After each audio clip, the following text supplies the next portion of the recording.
സർവശക്തനായ ദൈവത്തിൻ്റെ അതിപരിശുദ്ധ നാമം അതിയായി മഹത്വപ്പെടുമാറാകട്ടെ. നിങ്ങൾ ശ്രവിക്കുന്നത് ജീസസ് വോയിസ് മെസ്സേജ്. എല്ലാ ശ്രോതാക്കൾക്കും കർത്താവായ യേശുക്രിസ്തു നാമത്തിൽ സ്വാഗതം. അല്പസമയ ധ്യാനത്തിന് ഒരു തിരുവചനം വായിക്കുന്നു. സദൃശവാക്യങ്ങൾ അധ്യായം 14, 8 തിരുവചനം. വഴി തിരിച്ചറിയുന്നത് വിവേകിയുടെ ജ്ഞാനം, ചതിക്കുന്നതോ ഭോഷന്മാരുടെ ഭോഷത്വം. കർത്താവിൽ പ്രിയരെ, നാം വായിച്ചു കേട്ട സദൃശവാക്യങ്ങൾ 14 അധ്യായം 8 തിരുവചനത്തിൽ നാം സഞ്ചരിക്കുന്ന വഴികളെ, പാതയെ തിരിച്ചറിയേണ്ട ആവശ്യകതയാണ് പരിശുദ്ധാത്മാവ് രേഖപ്പെടുത്തിയിരിക്കുന്നത്. നാം സഞ്ചരിക്കുന്ന വഴികൾ, ഈ ഭൂമിയിൽ നാം ജീവിക്കുമ്പോൾ നാം സഞ്ചരിക്കുന്ന പാത തിരിച്ചറിയേണ്ടത് അത്യന്താപേക്ഷിതമാണ്. എന്തുകൊണ്ടെന്നാൽ ആ പാതയുടെ അന്തം ഒരുപക്ഷെ നാശമോ ജീവനോ ആകാം. ഇവിടെയാണ് ഞാൻ സഞ്ചരിക്കുന്ന പാത നാശത്തിൻ്റേതോ രക്ഷയുടേതോ എന്ന് തിരിച്ചറിയേണ്ട ആവശ്യകത മനസ്സിലാക്കുന്നത്. നാം സഞ്ചരിക്കുന്ന പാത തിരിച്ചറിയാതെ മുന്നോട്ട് പോയാൽ ഉണ്ടായ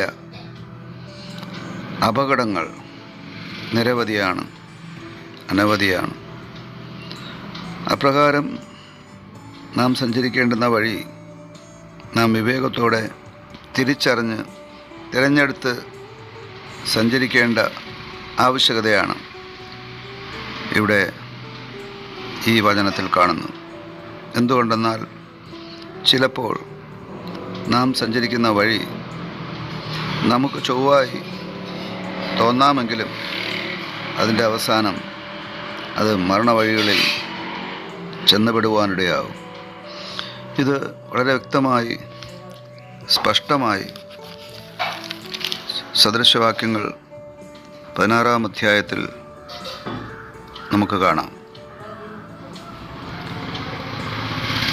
ഇതിന് പരിഹാരമായി നാം ചെയ്യേണ്ടത് വഴി തിരിച്ചറിയുക എന്നുള്ളതാണ്.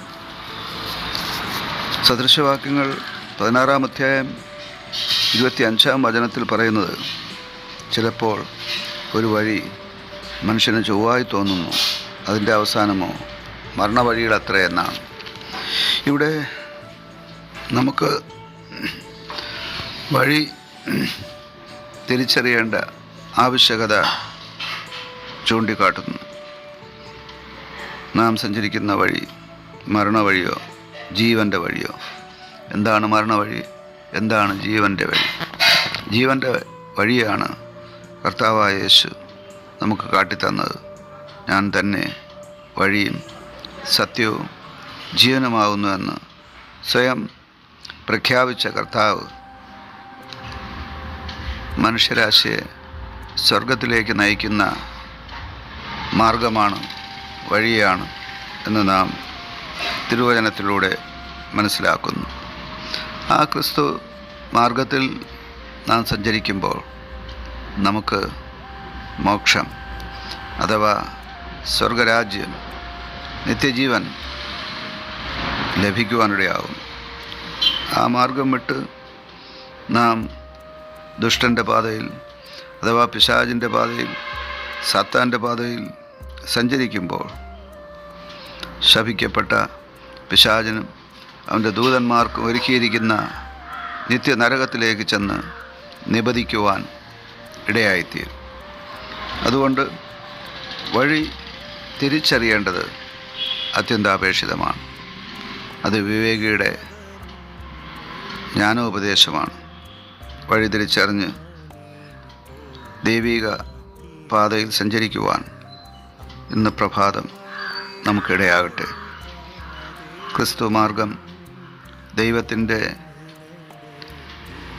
അതിപരിശുദ്ധമായ മാർഗമാണ്.